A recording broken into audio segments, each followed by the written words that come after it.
properties owned by owner-operated businesses, small business, non-rated entities. And that side of the market has never really reached its full potential. Residential is growing nicely, utilities growing nicely, small and mid-sized commercials never reach its potential. But just take off from an airport and look down, and you see the potential opportunity. And the reason why, I think, is that most people that want to own property want to own solar themselves, and they just need good financing to do it, and that's never really existed. Hello and welcome to the Solar Maverick Podcast, where solar meets entrepreneurship and experience. I'm your host, Benoy Thanjan, so let's get into it. Hi, this is Benoy, your host of the Solar Maverick Podcast. I would like to thank our sponsor for this episode of the podcast is Schwerd Consulting. Schwerd Consulting is a leading solar consulting firm dedicated to design, engineering, owners representation, and technical consulting in all areas of solar, photovoltaics, and energy storage for the commercial, industrial, and utility markets. At Schwerd Consulting, they like to say, we know solar, we just don't do solar. What sets them apart is their 100% focus on solar, while having an extensive background in building and utility engineering and understanding the business of our clients. They're involved with the trends, technologies, vendors, policies, utilities, codes, and financial considerations for the industry. Therefore, value add for them is not just a slogan, it's what they practice in order to have a loyal customer base and gain trust. Schwerd Consulting has been in business for 9 years and has provided services for approximately 1 gigawatt of PV across over 800 sites in 17 states plus the Caribbean. Let Schwerd Consulting take the burden off of you and bring ease and expertise in all areas of engineering and design, or help you navigate the technical world of solar. If you're interested in learning more about Schwerd Consulting, you can call them at 215-219-6718. That's 215-219-6718, or email to admin@schwerdconsulting.com. Schwerd Consulting's website is www.schwerd, consulting.com. We'll also have that in the notes of the podcast. I've known Steve for 15 years. Him and his team does an amazing job with their clients, and I appreciate him supporting the podcast. And he's also been on several episodes of the Solar Maverick Podcast, so definitely check it out through our catalog. And thank you for listening. Let's get into it. Hi, this is Benoy, your host of the Solar Maverick Podcast. I'm really excited to have Josh Goldberg, who's the CEO of Sunstone Credit. Josh is a true solar maverick. He's been now in the industry for 15 plus years, founding and operating businesses in solar installation, development, and financing space, including Ashram Solar and Sunlight Financial. I know, Josh, we met when you were at Ashram Solar, and we would talk about racks all the time. You also co-founded Legends of Learning, having been a solar installer and business owner yourself. Josh is passionate about supporting both Sunstone's solar development partners and the commercial customers they serve through Sunstone's mission. Josh started his career as an M&A lawyer. Josh, welcome to the podcast. I appreciate you making the time. Thanks so much for having me. I'm very excited to do this. Yeah, definitely. I think what would be great is to talk a little bit about Sunstone Credit and what you guys, how you differentiate from other lenders in the market. Sure. So the thesis behind Sunstone Credit is that if you think about solar, I kind of put solar into 4 industry segments: residential solar, utility scale. In the middle is commercial, but then 2 segments. One is the Walmarts, the world that goes solar, and then 2 is everything else: properties owned by owner-operated businesses, small business, non-rated entities. And that side of the market has never really reached its full potential. Residential is growing nicely, utilities growing nicely, small and mid-sized commercials never reach its potential. But just take off from an airport and look down, and you see the potential opportunity. And the reason why, I think, is that most people that want to own property want to own solar themselves, and they just need good financing to do it, and that's never really existed. So at Sunstone Credit, what we do is we provide the financing for small and mid-sized property owners. We partner with banks and financial institutions on one side to create unique financial products that are designed for the solar space. And then we distribute that financing through solar installers all over the country. And we're really trying to make it easy for a property owner to go solar. That's what we do. And we think that there's a huge market out there. And this is something that we hear typically from our installer partners is this is the market that I've been waiting to address for 10 years or 15 years. They just never had the product to do it. And actually sorry to give you a long-winded answer here, but the origin of this business goes back to my first company, Ashram Solar. We were a residential solar sales, marketing, installation business. So we started with residential only. We would sell solar to homeowners. We got into small commercial because so many of our homeowner customers said, hey, I loved this experience. I loved going solar. I also own an office building, or whatever that commercial property was, can I do the same thing on my property? And the answer will be, of course you can. And the great news is it's an even better deal because you get to depreciate the asset that you can't do in residential because system costs are lower because you have more scale. And oftentimes the price of power for most commercial users is very similar to residential. And they'd be like, great, like, do you have that financing? Do you have that loan that you had for my house? And be like, no, you have to pay cash. And some folks did, but the number of buyers out there willing to pay cash for a commercial system, $500,000, $2 million, is very, very low. And this is like 2013, 2014. I spent some time since then working on other businesses. And about 3 years ago, this opportunity was sought there. I said, hey, like, I think it's now time to address this problem. There are businesses that want to go solar. There are solar installers that want to sell those businesses desperately. There's a huge market there. The missing link is financing. Let's try and solve it. Yeah, you know what's amazing to me is like it's been an issue for such a long time. As you said, you were talking about national solar 2013, 14, and I think there's a really huge opportunity. It's amazing that it's already almost 10 years, and now you're really taking advantage of a huge opportunity in the market. Why couldn't like a commercial, basically like a partner, just go to their normal like bank and get maybe like some sort of loan through that? Can you talk about maybe the difference between going directly to Sunstone Credit and to maybe their existing banking relationship? Great question. So I think a few reasons. One, banks tend to be very slow. Like they're used to underwriting real estate deals. Underwriting can take between 60 to 90 days to a year.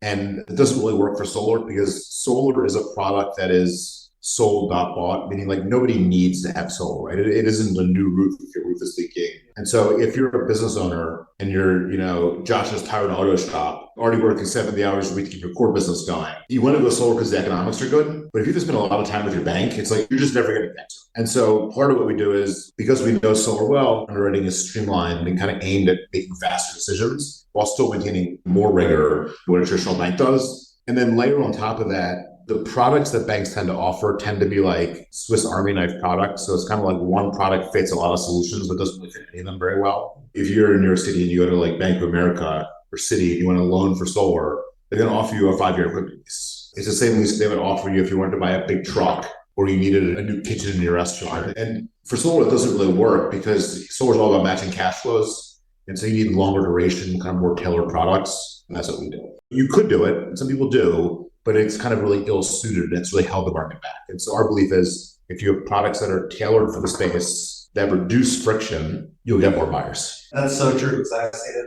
myself as a developer trying to get financing for commercial industrial customers. And how long is the process potentially within the Sunstone Credit process? It's a good question. It can take anywhere from 24 hours to 2 months. It just depends on how complicated the deal is and how responsive the borrower is. But in general, they're much faster and more nimble than kind of traditional. And we're trying to constantly get better and better. So I think we're trying to prove out a new asset class. And if that works, I think that would be great. And we have some unique thoughts and views on how we underwrite that we're trying to convince the world makes sense. And over time, we'll tell if we're right. I think a good parallel, last time I started Sunlight Financial, which did residential solar financing.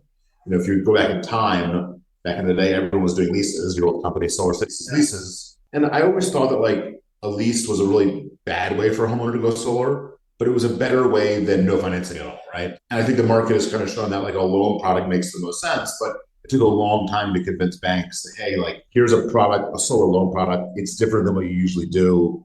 It's 20 years. Like, how is it going to perform? Sure. And over time, it's actually been proven to perform quite well, but that's taken 10 years of history. We're trying to do something similar for commercials. That makes sense. So what's normally like the commercial loan duration? We go anywhere from 5 to 20 years. Okay, that's great. How has the current interest rate environment impacted? It's fantastic. The cost of capital has obviously increased for everybody in every industry. It's stabilized a little bit over the past month or so, which is nice. I think kind of the saving grace for which, and obviously if our costs rise, we pass that cost on to our customers, our business borrowers, which makes the deal on the one hand a little bit less attractive. I think a few other nice things, obviously the Inflation Reduction Act has been a very nice tailwind for the industry, putting the tax credit in place. There's a bunch of businesses that are in zones where they can get an extra 10% tax credit. We've seen a pretty precipitous drop in panel prices recently, module prices. So extent rates have gone up. Maybe the cost to build has gone down a little bit, which certainly helps. And then we've also seen markets where power prices have increased a lot. And so if you go back to that notion that solar is sold, not bought. I think rising power prices, if you're a business and all of a sudden your profitability is impacted because your power costs are up 20%, that kind of puts like that tick in the back of your head of like, how can I control this cost, right? And relying on your local utility to control the cost is a really terrible idea. More people are focused on source, even if the savings aren't quite what they were a year ago. Rates are higher. You say, hey, you know what?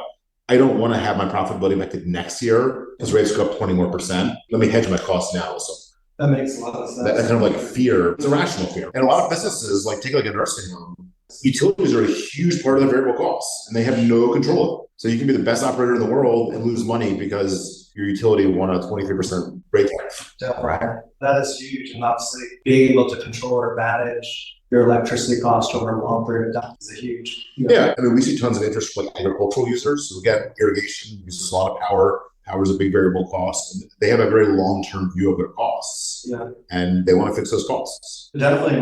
Going back to something you said before, it was interesting. You were talking about operating leases for like usually 5, 7 to 10 years. And basically the operating lease would take the tax equity portion. But here with a conventional loan, I'm assuming it's project debt. It's better now because the commercial industrial owner, if they have a tax appetite, it's actually a lot better for them to do project debt. And then with transferability, hopefully that will also streamline and make things more convenient. Absolutely. Yeah, like if you think about commercial real estate, and so historically it's been third-party developers own an asset on a rooftop and sell power. I think that actually makes a lot of sense for a lot of the real estate that's owned by large publicly traded companies and REITs where they don't really want to have impact of solar on their financials, but they want to have solar on the properties. And that's a healthy portion of the market. And we don't really address that. But there's tons of property out there owned by family offices or non-rated entities where what they really care about is cash flow. And they want the tax credit. They want the depreciation. So they don't, a lot of times we hear, I don't want someone else owning something on my property because one, it's a hassle, and two, they're taking a lot of the economics away from me. So I'd rather own. But if I don't have financing, I'll just do nothing. So we approved this $1 million of loans a few weeks ago on some medical office buildings in California. And I randomly just talked to the owner of the property and said, like, why are you doing this now? You must have pitched solar every day for the past 10 years, right? You got these prime buildings with flat open roofs. He's like, yeah, I had been, but no one's ever pitched me a solution where I could own the asset. I didn't want someone else owning it on my roofs. And I think that's kind of what we empower. So I think this is just the left behind segment of the market. I think that's huge. This is a great opportunity to mention their own projects, and you get a lot higher return on the asset compared to the leaser. So that's great that providing that sort of solution and liquidity in the market. And the same thing can play out over time for things like storage and EV charging. So we're primarily a solar lender today. We do some EV charging, we do some storage, but kind of our view also is there's a lot of interesting technology that is coming down on the pike from universities to companies to ultimately to the market. And a lot of these things have very large upfront capital costs, so they need to be financed. And traditional banks just aren't doing a good job of it. And so one of the values we provide is we actually partner with those banks. So you asked earlier, why don't banks do this? Well, we partnered with M&T Bank, for example. The product that we offer them, you can't get from one of their local branches. Interesting. But they're very keen on being in the space. And they recognize that they don't have the expertise to do it. And so that's a natural partnership for us of how can we work with a really well balance sheeted depository institution and then kind of partner our expertise in the space to build a great product. Yeah, I appreciate that. That's huge. And that's great that you've basically educated lenders. As you mentioned, they're used to very conventional things, and to actually do something that's pretty different. And, basically bringing them the deal flow as well through your developer network. You talk about how most of the deal flow is coming through a developer network that you created from That's great. So we don't sell solar, right? We partnered today with about 420 solar installers that cover all 50 states and DC, obviously concentrations in the better solar markets. And those folks are out there selling solar. So whether you're in Tulsa, Oklahoma, or Baltimore, Maryland, where I live, or New York, where we're sitting, a solar installer in your area will come to your business and say, hey, I want to sell you solar. Here's why you should do it. And by the way, I have the financing that you need through my partner, Sunstone. So even if you called me, I would say, hey, I'm not going to sell you solar. We do not do that channel at all. But I've got 2 great installers in your area that you should speak to. They'll do a high quality job. They'll give you a quote like you want. We're happy to finance it for you. Oh, that's great. That makes it a lot easier for the EPC because they have a relationship with the customer. Absolutely. And if you think about commercial real estate, it's inherently local, right? Who owns property in Oklahoma or Indiana? People who live in Oklahoma and Indiana. And so if you want to sell to them, be in the community, you need to get that lead at the local chamber of commerce or whatever it is. we're not going to develop that lead national. Again, different if you're targeting like a Walmart, which is more like a national buyer with local footprints. That makes a lot of sense. And solid solar achieved world buzz you mentioned before. I was going to ask too is you mentioned other technologies outside of solar, like EV charging. What about if someone needs a new roof before they do solar? Would you provide? We do. Solar has to be kind of the primary source of the loan, right? So if you need $1 million new roof, you want to put a 10 kilowatt solar system on it. We're not the finance party for you. But if you're doing a $2 million solar project and you need $500,000 roof repairs, like yes, we can do that all day long. Same thing with like EV charging. Like if you have a standalone EV charging, we don't finance that. But if you're doing solar for an office property, and they also want to put some chargers outside because a third of the people that come in have Teslas or whatever it is, we'll finance that too. Storage and EV charging are kind of the two big add-ons, like new roofs, structural upgrades, things like electrical upgrades, things like that we do. We only do behind the meter. So we're not going to be financing like large transmission or transformer upgrades. That really isn't what we do. That's actually great that you explained that you're focused on behind the meter. Yeah. Can you also talk about like what states predominantly you focus on with your product? I know. So we're in all 50 states in DC. We have partners in all those states, but there's obviously concentration. So California is our biggest market.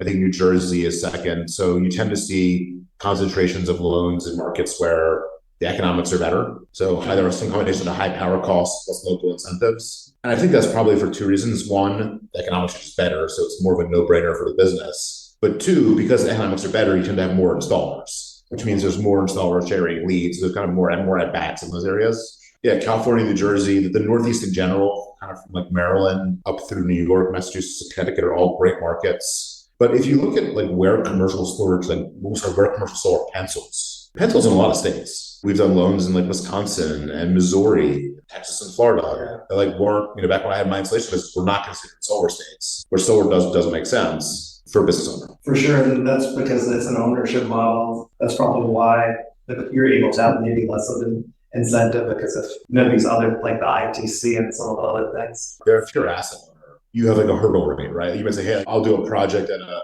12% unlevered return or whatever it is. At 11.9, you just won't do it. It doesn't meet your hurdles. But if you own a property and you're going to plan to own it for a while, you might accept a lower return too because it's saving you money. And so like you don't think exactly like a pure financial, or you might have a tenant who says, hey, like I want to be a building that's producing green power. Like that matters to a lot of consumers. So like if it can make economic sense and there's other benefits that can be really important too. You could be a farm that sells, chickens upstream, and the company that you're selling it to has an ESG requirement, and they won't buy from you. You might do it for another. You might need to go solar, meet some other goal. So we hustle. That makes sense, and I appreciate you explaining. And how do you handle? I know we've talked a lot about reps or abstracts in the past, like in certain markets like DC that have very high rep values, and you have Pennsylvania, Ohio have lower rep values, and potentially it could change based on legislation. Like, how do you handle like when it's the resource, when basically the revenue for the incentive is variable? It's a great question. So, part of our underwriting is, does this deal make economic sense for the borrower? I think if you look at residential solar, what has driven some defaults is, bad sales practices lead to deals that the homeowner bought that really aren't a good deal for them. They figure that out and they don't want to pay for it. And commercial solar, at least the ownership model being pretty new, we want to make sure that even well-intentioned installers present things accurately. And so SRECs are part of that, right? Like, especially in a market like New Jersey, DC, certainly, they're a big part of the savings. And so we verify that like what the customer is expecting is reasonable. New Jersey is pretty easy because the prices are fixed. A lot of times the installer will facilitate the sale of those RECs, but it's something that we spend a fair amount of time underwriting. Like, how viable are these markets? In Pennsylvania, Ohio, like the RECs are not worth very much, so they don't really matter all that much in the grand scheme of things. So it makes it a little bit easier. At a market like DC, where they're actually worth a lot more, it can make it harder because what happens if there's a change in law, right? For sure. Then all of a sudden you get a system that's wildly economic today that becomes wildly uneconomic. Wow. And so you think about like, how strong is our borrower? How strong is the underlying collateral? What is the system itself? And that's kind of goes into our underwriting. Yeah, definitely. That makes a lot of sense. And I appreciate you explaining. And I remember from our pre-call, you mentioned as well, provide commercial financing for like nonprofits and other sorts of institutions. Can you go into that more? It's an exciting result of the IRA is the refundability of the tax credit. So for a long time, you weren't actually a taxpayer. The tax credit was worthless to you because you had no tax liability to use it, and you couldn't use the depreciation. In the IRA, that tax credit, if you're an eligible nonprofit entity, which could be a 501c3, could be a municipal government, a few other things, you actually get that tax credit back as a check. And so we've seen a fair amount of those entities now applying to go solar. And if you think about it, a lot of these are institutions that have been around for a long time. They have solid financials. Utilities are a big part of their operating expense, and they're looking to save money for their members, right? And so solar makes a lot of sense, but you have to have a different underwriting methodology for them. We have a methodology that allows us to approve them. And it's a nice part of our business. Also, things like homeowners associations, sure. Those are great opportunities for solar. Again, utilities are a big variable cost, and then looking at ways to fix them. And what trends are you seeing in the future? Obviously, the IRA is a huge opportunity you mentioned. Can you talk about maybe major trends that you're seeing in financing that you think is going to be, like some of the things you actually already mentioned, which Sunstone Credit is obviously fitting those needs? Are there any other sort of big financing changes that you think? Obviously, you talk about transferability. Obviously, that'll be a lot more convenient than the complex structuring. Transferability, I don't think they've finalized the rules for that or like the online portal yet, but I think there are a lot of businesses that either they make money, they can't monetize tax credits efficiently, sure. Or maybe it's a pass entity with 20 different owners, and passing the tax credit through is very complicated. So we will, at some point, probably in Q1, launch a loan transferability product where we can lend money to someone and then at the same time facilitate the sale of that tax credit to buy down principal. So that's something that we're taking a serious look at, but until the rules are final, we're just not going to launch it because we're a lender, not like an equity risk taker. I think the biggest trend that we'll see for our space is businesses that go solar, nonprofits that go solar will generate more referrals. So if you think back to residential solar, your Solar City days, my Astro Solar days, when market penetration was so low, you would get into like a new community, right? Like the first person would go solar. Everyone would be like, what the heck is that person doing, right? Yes. And like 2 more would do it. And like 4 years later, there was like 20 homes. It just keeps growing because most people don't like to be in early adopters. Most people are not willing to be that, right? I think you're seeing the same thing in commercial ownership for solar. You'll have a guy who owns multifamily housing and he'll do it. And all his peers will be like, what the heck did you do to your roofs, right? But then what's going to happen is his property is going to trade on the market and he's going to get a really high price. And they'd be like, how did you get so much per unit? He'd be like, oh, I have extra operating income because of my solar system. For sure. And then other people are going to do it. And then it'll kind of kick on more. So I think people will get more comfortable with kind of the asset and having it on their building. Almost like a good analogy for people in commercial real estate is cell towers. When those first came out in like early mid-90s, nobody wanted it on their roof because it was going to like fall off and damage a car. It was going to give someone brain cancer. And now anytime you drive by a commercial building, what do you see? Lots of cell towers just become commonplace. So I think that's a big trend. I think we need to make it simpler and simpler. And so if I go back to residential solar financing, when we first started, we were approving a new asset. So everybody was pretty overly restrictive, just to kind of make sure that like the first vintages of loans or leases perform very well. Mm-hmm. And then over time, as you build more performance data, you can kind of open up a little bit more. I think you'll see some of that, right? So I think hopefully as we can kind of show that this is a well-performing asset, we'll get new capital providers. Hopefully the cost of capital will drop, which makes the deal even better. And hopefully we'll be able to kind of handle new asset classes a little bit more easily and reduce friction in the process. Yeah, definitely. That's really interesting. I appreciate you sharing that. The Solar Maverick Podcast is about solar and entrepreneurship.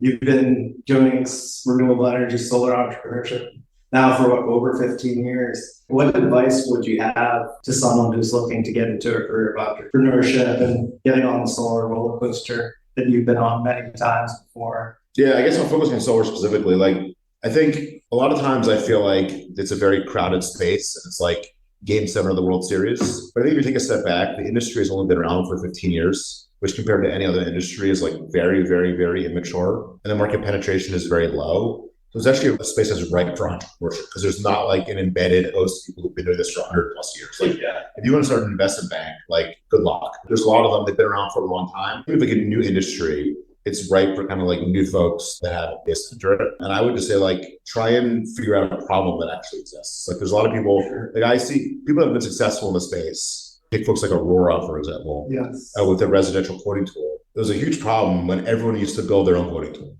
and no one was very good at it. It was all Excel based. Like, hey, like I see a problem. Every single installer has the same problem. Like, let me solve that.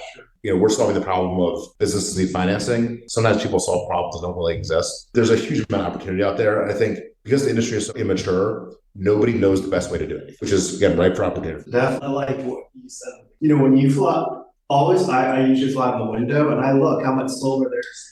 And commercial industrial, there's not much solar. And I'm talking about even when we look at states that have already had a lot of solar, like New Jersey, Maryland, Massachusetts, it still surprises me how many commercial industrial buildings don't have solar after it's been around for so many years. I was at a conference and like a hotel suite in a meeting with a banker, and he asked me the question of like, what's the TAM for the space? And I pulled the blinds back and you could see a whole bunch of buildings. And I was like, that's the TAM. Do you see any solar?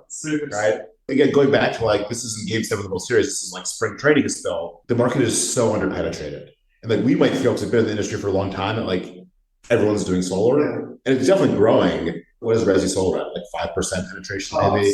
Commercial solar is below that. That's like a really, really low number. And there's like millions of homes being built every year. Like the market's actually growing, right? At some point, one of those installs that we did 15 years ago, they're going to want a new system. A lot of opportunity out there. Oh, for sure. And the other thing too is like earlier in the podcast, you mentioned about 2013 at Astra, we were thinking about commercial industrial lending product and how hard it was. I remember 5-8 years ago thinking about it's amazing, now that you're really taking advantage of that opportunity. That goes back to your whole thing about there's so much opportunity to add value. I think also for entrepreneurs, one of the things that I've learned painfully most often is that timing matters a lot, and you can definitely be too soon. So I think I don't think we could have done Sunstone Credit in 2013. It would have failed. Regardless of how talented I may or may not be, the timing just wasn't right to get banks involved and turn everything together. So I think if you're an entrepreneur, I think you should look back almost at things that have failed to some extent and figure out did that fail because it was a bad idea, or did it fail because the timing wasn't right? Maybe the timing wasn't right because the technology wasn't there to support it. So people have had more success selling solar remotely today than the Sungevities of the world had 10 plus years ago. Not necessarily just was a bad idea 10 years ago, just you didn't have the tools like Zoom, for example. You were literally selling over a phone call with no video. So I think there's an opportunity to kind of go back and say, hey, what didn't work? It was actually a decent idea that could be done better. And I think also there's going to be a big opportunity in the operations side of the business. Everyone is focused on the sales side of the business. But I think what the current climate is showing us, where the past 2 or 3 years, resi solar, for example, the market's been so hot that any idiot could go out and sell solar and make money. And plenty of them did, right? I don't know if you saw the Solar Bros article in New York Times. I did. It was an interesting one. I was never good enough at sales to be a solar bro, but But when times get tough, the companies the hardest part of solar has always been the installation. That is the hardest part of the business to scale: the permitting, the installation, the internet, all that stuff. And I think people who can build tools that enable those human beings to be more efficient can make a lot of money. Because as times get tough, it's how can I extract costs, right? As interest rates rise, how can I keep it a good deal to the customer? I've got to extract costs. And all the costs are on the rooftop, whether it's commercial or residential. And that's the kind of thing where it's hard to do. But if someone can figure out how to save 2, 3, 4, 5 cents a watt for an installer, it's a lot of money over a lot of jobs. And we've seen racking, getting more efficient, bifacial panels. Yes. We were just talking about the cost of panels. We're seeing extremely low prices compared to a year ago. Also, COVID obviously got customers more comfortable with not door-to-door or phone sales, but through Zoom as well. So that's interesting that you mentioned Sungevity, that was their model before, but obviously they were able to last. From a timing perspective, maybe it would have been different. Who knows? Yeah, who knows? We would have gone back up 3 or 4 different times. You never know. Can you talk about when Sunstone was founded? What made you start it at that time? I know you mentioned that it probably wouldn't have worked in 2014. Maybe even briefly talk about the fundraising process too as well. I don't know. I know that's multiple questions. Sure, I'll try to tackle them before I forget. So Sunstone started, it was fall of 2020. I was still working on a business called Legends of Learning, which did educational game-based learning software. But I started with 2 of my partners from Astro Solar. And it was during COVID, so I wasn't traveling, I was home. And I was just thinking about solar for some reason. And I was thinking I saw an article about commercial solar and how the small segment of the market hadn't grown, which kind of piqued my interest. And I kind of still got I'll dig into this. I had some free time, and I was thinking why hasn't this grown? Very quickly was clear, no good financing. And so I said, hey, is there an opportunity to do for commercial what we did with Sunlight for residential? On a whiteboard, and I have a picture of it somewhere, and mapped out what would have to happen for this to work. And I was pretty confident that I could build an installer channel I'd done before. I was pretty confident that we could figure out the underwriting if we could. But the big question was could we actually get a bank to be the first bank she kind of finances kind of asset. Because if you don't have bank capital, none of it matters, right? You can think you have the best tools in the world, but like you can't equity fund a lending business. It just takes too much money. And so probably through good timing more than anything else, Sunlight had just announced it was going to SPAC.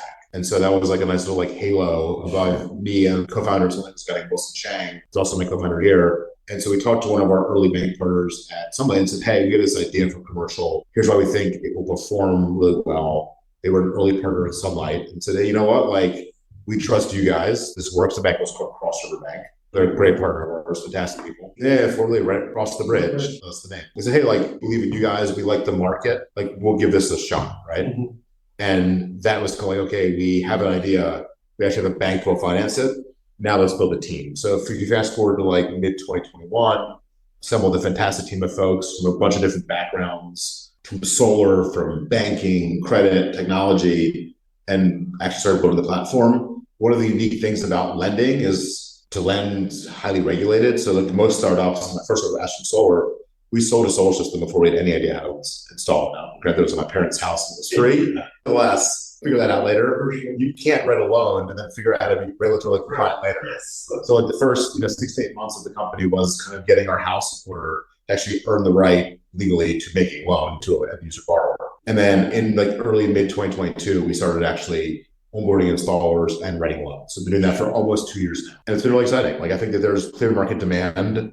There's, lots of headwinds with interest rates and NEM 3.0 here and there, but like the underlying product of a business can benefit from going solar exists. People want it, and we just need to figure out how to get more efficient.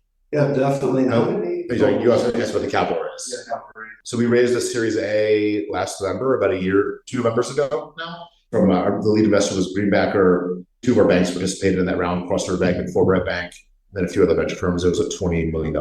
Yeah, and then obviously you have a lot of experience too with capital raises based on your other companies, so I'm sure they're all awful. Yeah, I'm sure it was extremely challenging. It never gets easier. You get rejected at the same amount of time, and I hate doing it. It's obviously important. We're blessed to have good partners, and probably to some extent our timing was somewhat fortunate. Like we were able to get out in the market and transact before rates really took off. And I think it would be very hard to start this business today. Yeah. Like, I think banks aren't doing new things now for a variety of reasons. I think equity investors are much more hesitant to take the plunge, especially for businesses that need a lot of money. So I think we're a combination of luck and timing there. They've got it done. And I'm sure a lot of hard work, positive. A lot of hard work and a fantastic team that helped carry me to the finish line. That's all about the team. And can you talk about like how many megawatts the platform has financed? We received closing on $1 billion of loan application, and we'll approve a fraction of that loans this year. 300 megawatts, maybe something like 30, 40 megawatts of loans this year we'll kind of get funded. And we started last year, we quadrupled year over year. I'll do that again. That's amazing, bro.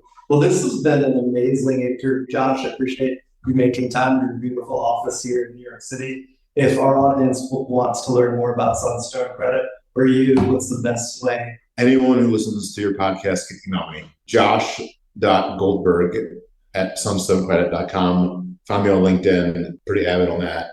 I don't know how to use any other social media. If you give me LinkedIn, I will respond to you. I also make great TV show recommendations. Oh, so can you give us a TV show recommendation? You have to give me a genre, and I'll give you a recommendation. Oh, a genre, sci-fi. Sci-fi, a great one. So a dear friend of mine, Matt Schwartz, is the co-executive producer of a show on Apple TV called Monarch, Legacy of Monsters.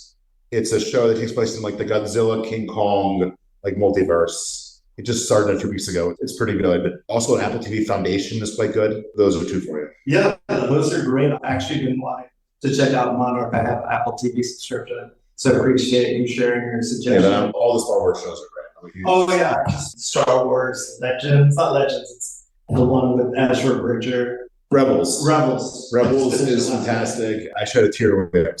It's one of the best animators ever made. It was impressive. I was really surprised my godson recommended it. People have been recommending to me Loki. Loki's good. I haven't seen it. I generally don't like the Marvel TV shows. I think they're poorly executed and kind of garbage. WandaVision was okay, and Loki was like head and shoulders above the rest of the shows. Yeah. So I'm working my way through season 2, but season 1 was fantastic. I appreciate that. So I'm going to check. Now you gave me stuff to listen to or watch. So I appreciate that. Josh, thank you again for being on the Solar Maverick Podcast. This has been a great interview. We'll have all your contact information as well with the podcast. Thank you. Awesome. Thanks so much for putting up with me for 45 minutes.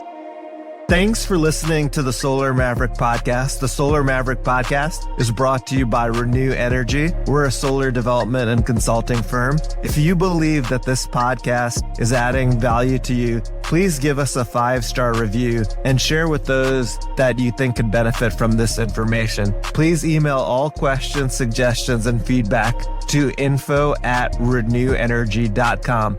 That's info@reneuenergy.com. The Solar Maverick Podcast is produced by Podcast Laundry and executive produced by Benoy Thanjan and Kevin Y. Brown.